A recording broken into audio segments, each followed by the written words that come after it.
I met Sophia Bennett when I was 14. She sat behind me in Mr. Dawson's history class and threw a paper ball at my head because I wouldn't stop tapping my pencil. "You're going to drive me insane," she whispered. "Good," I whispered back. "Misery loves company."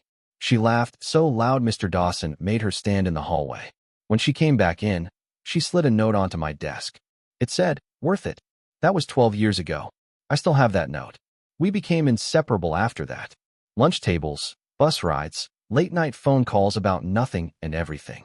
By 16, I knew I loved her. I just never said it. There was always a reason to wait. A test, a breakup she was recovering from, a bad time. At 18, the night before she left for college, we sat on her porch steps eating cold pizza out of the box. "Promise me something," she said. "Anything. Promise we won't lose this. Whatever happens, new cities, new people, we figure it out. Eventually." "I promise," I said. I meant it as more than friendship. She probably didn't know that. For years later, at her graduation, I almost told her everything. She found me in the crowd after the ceremony, cap still crooked on her head, and threw her arms around my neck. "You came," she said. "Of course I came." "I have to tell you something," I said. My heart was slamming against my ribs. "What?" Her mom called her name from across the lawn, waving a camera. Sophia turned, laughing, already pulling away. "Hold that thought," she yelled over her shoulder. I never got it back. The moment passed, and I let it. I stood there in that crowd of gowns and flashing cameras, watching her pose with her mom, and I told myself it was fine. There would be another chance. There was always another chance with Sophia. That's what I believed back then. That time was patient, that it would keep handing me openings until I finally walked through one. Marcus, my roommate at the time, found me still standing there minutes later. "You look like you saw a ghost," he said. I almost told her. Told her what? "You know what." He clapped my shoulder. "Almost doesn't count, man. When's the real thing happening?" "Soon. When it's right." He laughed, not unkindly. "You've been saying that since I met you." I didn't have an answer for that then. I still don't. That's the story of us, really. 100 almost moments. I keep telling myself the right one is still coming. Tonight is her birthday dinner. Nothing about the invitation felt different. Same restaurant we always go to, same group chat with too many exclamation points. I'm getting ready when my sister Grace leans against my doorframe, arms crossed. "You're wearing that shirt because it's your best shirt," she says. "It's not a question. It's a nice shirt. You've worn it to every one of her birthdays since you were 22. So it's a lucky shirt." Grace rolls her eyes and walks in, sitting on the edge of my bed like she owns it. "Ethan, how long are you going to do this?" "Do what?" "Wait. For someday. You've been waiting since we were kids." "It's not that simple." "It's exactly that simple. You love her. You've loved her since you were 14. And every single time you get close to saying it, you find a reason not to." I check my watch instead of answering her. Someday isn't a plan, Ethan. It's an excuse. I'll tell her when it's right. When has it ever been right? Grace stands up, shaking her head. "One day you're going to blink, and she's going to be gone, and you're going to wonder why you spent 12 years waiting for a moment that was never going to just show up. Can we not do this tonight? I don't want to be late." She sighs, the kind of sigh that means she's giving up, not because she agrees, but because she knows I won't listen. "Fine. Go be almost happy at her birthday dinner." I grab my keys and head for the door. Grace's words follow me down the stairs anyway. I tell myself she's wrong. Sophia and I have something rare, a comfort, an ease, 12 years of inside jokes, and 2 a.m. phone calls no one else gets. That has to count for something. That has to be building towards something. I pull into the restaurant parking lot and see her through the window already, laughing at something, hair down the way I like it best. My chest does the thing it always does when I see her. That small, stupid lift, like hope has a heartbeat of its own. Someday, I tell myself again, walking toward the door. I don't know yet that tonight is the night someday finally runs out. The restaurant smells like garlic bread and candle wax. Sophia's already at the head of the table, laughing at something on her phone, and when she sees me, she waves both hands like I'm arriving at an airport. "You made it." "Wouldn't miss it," I say, sliding into the seat beside her. Same seat I always take. "You look nice," she says. "You say that every year." Because it's true every year. Grace's warning is still sitting somewhere in my chest, but I push it down. Dinner rolls in the usual way. Appetizers, too much laughing, Sophia's stealing fries off my plate without asking. For a while, it feels like every other birthday. Safe. Ours. Then she taps her glass with a spoon. Okay. Okay. I have an announcement, she says, standing up. The table quiets. I smile, waiting for something small. A new job. A trip. Maybe she finally adopted that dog she's been talking about for a year. So, she says, cheeks pink from the wine. I'm seeing someone. His name's Ryan. Ryan, stand up. A guy near the end of the table rises, grinning like he already owns the room. Tailored jacket. Watch, that costs more than my rent. He raises a hand in an easy little wave. Hey, everyone. Everyone claps. I clap too. My hands feel like they belong to someone else. Sophia turns to me. Just me. Like the rest of the table disappears for a second. Ethan, she says, softer now. You know I love you. You've always been one of my favorite people in this world. But our paths just split somewhere along the way, you know? And I think that's okay. I think that's just life. I hear the words. I understand every single one of them. And still, somehow, they don't feel real. That's great, I say. My voice comes out steady. I don't know how. I'm happy for you. You mean it. Of course I mean it. She hugs me, and I hug her back, and over her shoulder I watch Ryan watching us. He's not smiling anymore. Not exactly. There's something underneath it, a quiet, satisfied kind of knowing. Like he can see straight through 12 years of history and knows exactly what he just took from me. He walks over and offers his hand. Ryan, he says. Ethan, Sophia talks about you a lot, he says, gripping my hand a beat too long. Says you two go way back. We do. 14, right? That's what she told me. You've known her since you were 14. Something like that. That's a long time, he says, and he says it slow, like he's turning the fact over in his hand, weighing it against something. Good friend to have, he adds, and there's a weight on the word friend that isn't an accident. Yeah, I say. I try. The rest of dinner blurs. I laugh at the right moments. I ask Ryan the right questions, what he does, where he's from, and I nod at his answers like they matter to me. Sophia keeps glancing at me between bites, checking, like some part of her already knows something's wrong and needs to be told it isn't. You're quiet, she says at one point. Just tired, I say. Long week. She believes me. Or she wants to. Either way, she lets it go. I don't remember driving home. I remember standing in my kitchen with my keys still in my hand, staring at nothing, and then my legs just giving out. I sit down on the floor with my back against the cabinets, and I cry. The kind of crying that comes from somewhere old, somewhere I've been keeping locked for 12 years. My phone buzzes. Marcus. Hey, he says when I pick up. How was the dinner? Fine, I say. You sure? You sound weird. I open my mouth to tell him everything. The announcement, Ryan's handshake. The words our paths just split, and something stops me before it comes out. Pride, maybe. Or shame. Or just not wanting it to be true yet.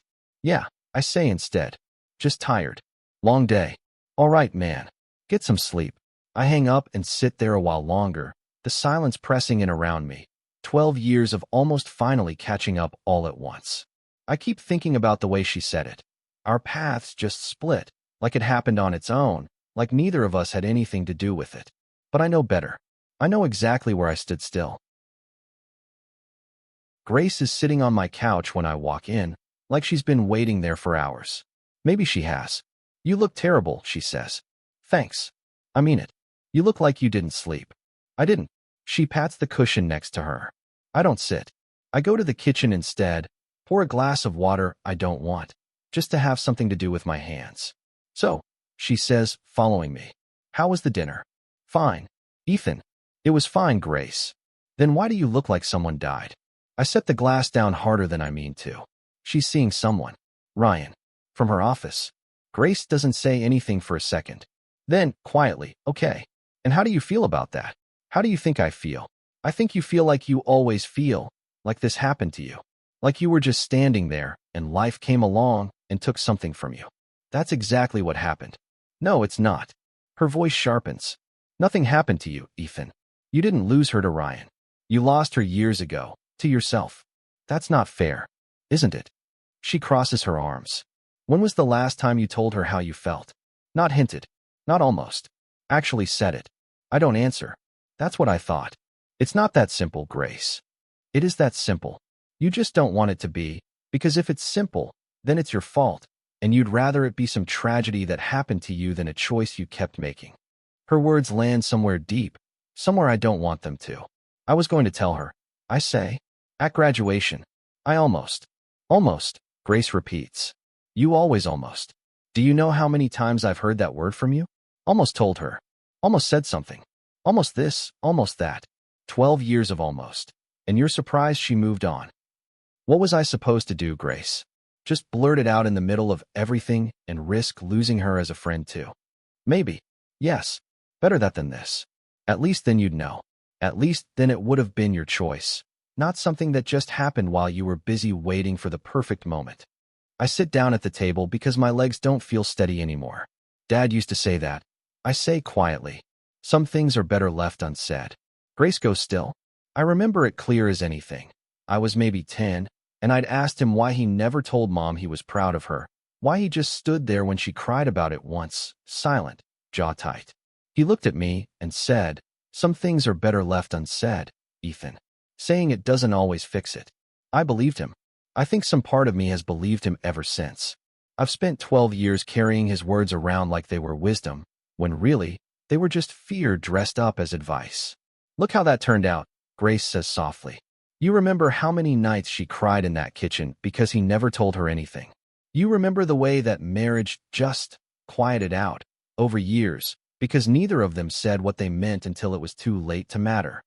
I didn't realize I was doing the same thing. You've been doing it your whole life. I press my hands against my face. So what am I supposed to do now? She's with him. It's done. I don't know, Grace says, and for once she doesn't have an answer ready. But I know this. You can't keep living like this. 12 more years of almost. 12 more years of watching everything happen around you instead of to you, because you never said a word. I sit with that for a long time. She lets me. I don't want to be him. I finally say, Dad, then don't be. I don't know how not to be. You start, Grace says, standing up, resting a hand on my shoulder, by not doing it again. Whatever comes next, whoever comes next, you say what you mean. Even if it's scary, even if it's too late for Sophia. She leaves not long after that, and I sit alone in my kitchen for a long time, staring at nothing, turning her words over and over. 12 years of almost. I'm not doing another 12. Marcus corners me at my desk Monday morning with 2 coffees and a folder under his arm. The Hartwell Project, he says, dropping the folder in front of me. The one we've been chasing for a year. Pitch meetings Thursday. Okay, so you're leading it. I push the folder back toward him. I'm not leading anything, Marcus. Why not? Because I've never led a pitch. Because there are 3 senior architects here more qualified than me. None of them designed the Riverside concept you sketched on a napkin at lunch 3 weeks ago. I still have a photo of it on my phone. He pulls out his phone to prove it. This is your idea, Ethan. Own it. What if I mess it up? What if you don't? I stare at the folder for a long moment. Grace's voice is still in my head, has been all week. 12 more years of watching everything happen around you. Fine, I say. I'll lead it. Marcus grins. There he is. Don't make this a whole thing. I'm not making it a whole thing. I'm just saying, it's about time. Get out of my office. This is a cubicle. Get out of my cubicle. He laughs and leaves the folder behind anyway. Thursday's meeting is packed. Clients on one side. Our whole design team on the other. My hands are sweating before I even open my mouth. I catch a woman near the end of the table watching me, arms crossed, unreadable. I find out later her name is Olivia Hayes, recently transferred in from the Chicago office. I start the pitch shaky, reading too closely from my notes. Halfway through, one of the clients interrupts with a question about material costs, and I freeze. He's still working through the numbers. Someone from my team jumps in, trying to save me. No, I say, surprising myself. I've got it. I answer the question. Then the next one. By the end, I'm not reading from notes anymore. I'm just talking, the way I do with Marcus, the way I never do in rooms like this. Afterward, Olivia catches me in the hallway. That was rough for the first 10 minutes, she says. Thanks. But then it wasn't, she says. What changed? I stopped hiding behind the notes. Do that from the start next time. She hands me a coffee cup. Mine, apparently, I'd left it in the conference room. You're good when you actually talk. Most people in there let someone else answer for them. You didn't, eventually. Eventually, I repeat. It's a start, she says. You always this direct with people you just met? Only the ones worth being direct with. She shrugs. Waste less time that way. Noted. Good, she says, and walks off before I can respond. We win the Hartwell account 2 weeks later.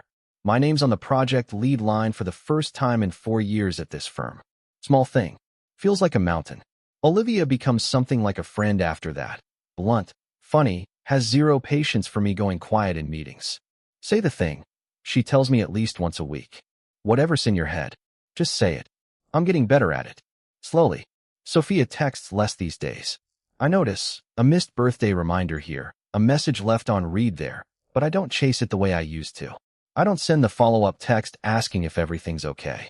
I let the silence sit instead of filling it. It's strange. For 12 years, her attention was the center of everything I built my days around. Now I'm building something that doesn't need her in it to matter. I'm not over her. Not even close. But for the first time, I'm not waiting on her either. I'm not sitting by my phone hoping for a reply, not rereading old messages looking for meaning that isn't there. I'm just living, showing up to work, leading something real, saying the thing instead of swallowing it. It's not much, but it's mine, and I built it without her permission. Marcus tells me over lunch, like it's gossip too good to sit on. So, funny thing, he says, stirring his coffee. You know Dana, from accounts? She was at some networking thing last week. Ryan was there.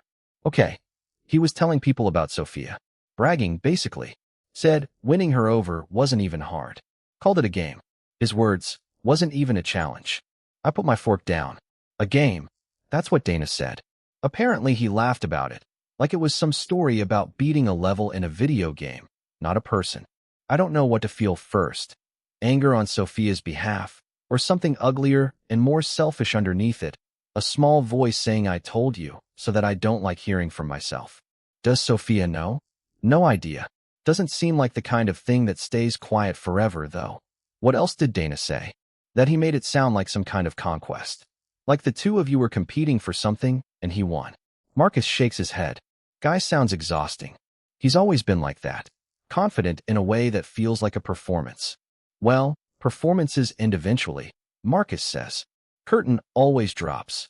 Diane calls me a few days later, out of nowhere. Sophia's mom and I have always been close. She used to make me dinner on nights Sophia had study group, and I was too broke for takeout. Ethan, sweetheart, how are you? I'm good, Diane. How are you? Oh, fine, fine. A pause. I saw you got promoted. Sophia mentioned it. She did. She keeps up with you more than she lets on. Another pause, longer this time. Can I tell you something? Between us. Of course. I never fully trusted that Ryan boy. Charming, sure. Says all the right things at dinner. But charming isn't the same as good, you know? I always hoped Sophia would end up with someone steady. Someone real. Someone like you. My throat tightens. Diane, I'm not saying anything you don't already feel, she says gently. I just wanted you to hear it from someone. You're a good man, Ethan. Whatever happens with my daughter, don't forget that. That means a lot, coming from you. I mean every word of it. I've watched you two since you were 14 years old. You always showed up. Every birthday, every hard year, every little thing. That boy shows up when there's a camera around. I don't know what to say, so I just say, thank you. Take care of yourself, sweetheart, she says, and hangs up before I can respond. Sophia calls 2 nights later. First time in weeks. Hey, she says. Can I ask you something weird? Sure. Ryan told me this story about closing some huge deal in Chicago last year. Except Olivia. Do you know Olivia Hayes?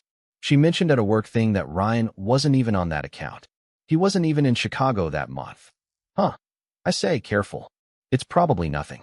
People misremember things. Probably. It's just, this isn't the first time something's felt a little off. Small things. I don't know. You'd know better than me. Yeah. A pause. Anyway, how's the promotion? Lead architect. That's huge, Ethan. It's good. Feels good. I always knew you had it in you. Thanks. There's something different in her voice tonight. Less certain than usual, like she's circling something she's not ready to land on yet. I should go, she says. Just wanted to say congrats. For real. Thanks, Sophia. I hang up and sit with it for a while. 6 months ago, that call would have wrecked me. Hope and heartbreak all tangled together.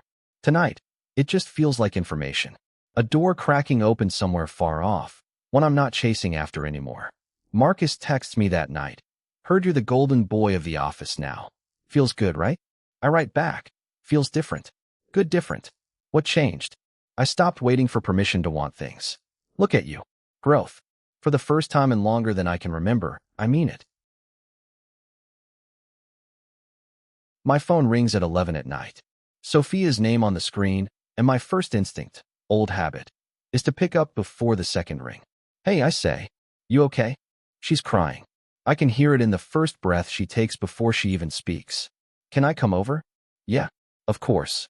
She's at my door 20 minutes later, mascara smudged, arms wrapped around herself like she's holding pieces of herself together. Sophia, what happened? Can I come in first? Yeah, sorry. Come in. She steps past me and sits on the edge of the couch, not taking off her coat, like she hasn't decided if she's staying. He was seeing someone else. She laughs, but it's not a real laugh. It's the kind that comes out when there's nothing else left to do with your face. The entire time, Ethan, since before he even asked me out, there's a whole other person, Instagram, mutual friends, all of it. I'm so sorry. I found messages on his laptop. He left it open by accident. Do you know what she called me in one of them? Her voice cracks. A trophy. He called me a trophy. Something to show off at work. That's what I was to him. I don't say anything. I just let her stand there in my doorway until she steps inside. We sit on my couch, the same couch Grace sat on a few weeks ago, telling me the truth I didn't want to hear. Sophia pulls her knees up to her chest.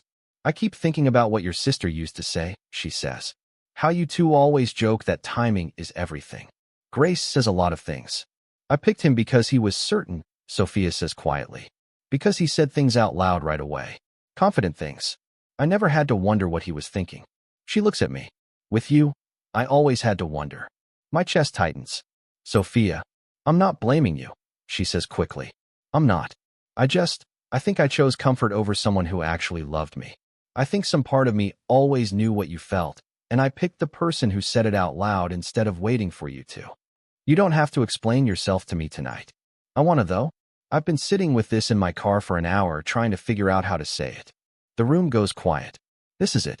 This is the moment I dreamed about for 12 years. Sophia, sitting across from me, finally saying the thing I always hoped she'd say. 12-year-old me would have crossed that couch in a heartbeat. Say something, she says softly. I think about Grace. About Diane. About Olivia telling me to say the thing instead of swallowing it. About the version of myself that spent 12 years waiting for exactly this moment, and the version of myself sitting here now, who isn't sure he wants it the same way anymore. I loved you for 12 years, I say finally. You know that. I know. And for a long time, I would have given anything to hear you say what you just said. But I'm not who I was 6 months ago, Sophia. I spent a long time waiting on someday with you. And I finally stopped. Her eyes fill again. So that's it. You don't feel anything anymore. I didn't say that. I choose my words carefully, the way I've been learning to. I still care about you. That's not going to just disappear. But I'm not going to fall back into being the guy who drops everything the second you need somewhere to land. I spent 12 years being that guy for free. That's fair, she whispers. I'm not trying to punish you. I say, I'm just not going to lose myself again to get you back. She nods slowly, wiping her face. I don't even know what I'm asking for tonight. I just didn't know where else to go. You can stay, just as a friend tonight. Nothing has to be decided right now. Okay, she says. We sit there a long time after that, not saying much else. But something's different in the quiet now. For the first time in 12 years, I'm not sitting here wondering what could have been. I'm sitting here deciding what I want next. Sophia asks to meet at the coffee shop where we used to study in college. Neutral ground, she calls it.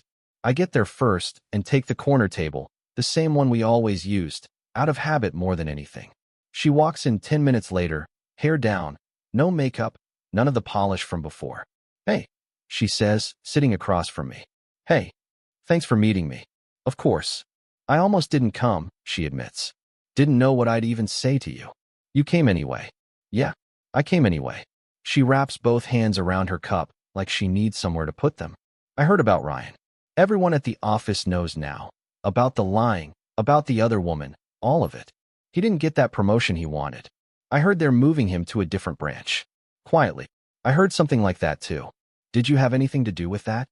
No, I say honestly. I didn't need to. He did it to himself. She nods slowly, like she expected that answer and needed to hear it anyway. I wanted to see you, she says, because I don't think I ever really said sorry. Not properly. You don't have to. I do, though. I strung you along for 12 years without meaning to. I let you be my safety net without ever telling you that's what you were. That wasn't fair to you. I take a breath. This is the conversation I've been waiting to have, just not in the way I always imagined. I loved you for 12 years, Sophia, I say. That's real. I'm not going to pretend it wasn't. I know. But I spent a long time thinking that loving someone quietly, from a distance, without ever saying it, was some kind of noble thing. Like waiting was proof of how much I cared. I shake my head. It wasn't noble. It was fear. Love without honesty isn't really love. It's just fear wearing a kind smile. Her eyes well up. I wish you'd said something. Back then. Me too. But I didn't, and that's on me, not you. You can't choose someone who never gives you the choice to begin with. So where does that leave us?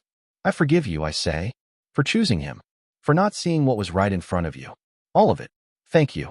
That doesn't mean it didn't hurt, I add. It did. For a long time. But holding on to it wasn't doing either of us any good. And I forgive myself too. I say, and saying it out loud feels like setting something down I've been carrying for 12 years. For staying quiet. For waiting on someday, instead of making it happen. She wipes her eyes, laughing softly through it. You've changed. A little. A lot, she says. I don't think the Ethan I knew a year ago would be saying any of this. He wouldn't have. We sit for a while longer, talking about nothing important. Her mom, my promotion, the small safe things people talk about when the big things have already been said. Eventually, she stands to leave. For what it's worth, she says, I hope you find someone who deserves 12 years like that. Someone who says it back right away. I think I might already be figuring that out. She smiles, a real one this time. Good. You deserve that. Take care of yourself, Sophia. You too, Ethan. 2 weeks later, I signed the transfer papers for the Denver project. My own team, my own lead role, 3 states away from every almost I ever let slip past me. Olivia is coming with me, running design alongside me on the new build. Nervous? She asks, dropping a box on my desk the morning we pack up the office. A little. Good. Nervous means it matters. She glances at me sideways. You going to actually say things out loud in Denver? Or are we starting this whole thing over?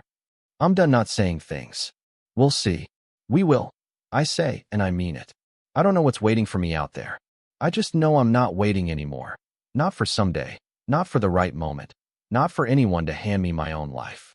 Months later, I hear Sophia asked about me at a mutual friend's wedding, half expecting, the way she always had, that I'd be somewhere nearby, patient as ever, waiting for her to look back and find me standing there like I always had before.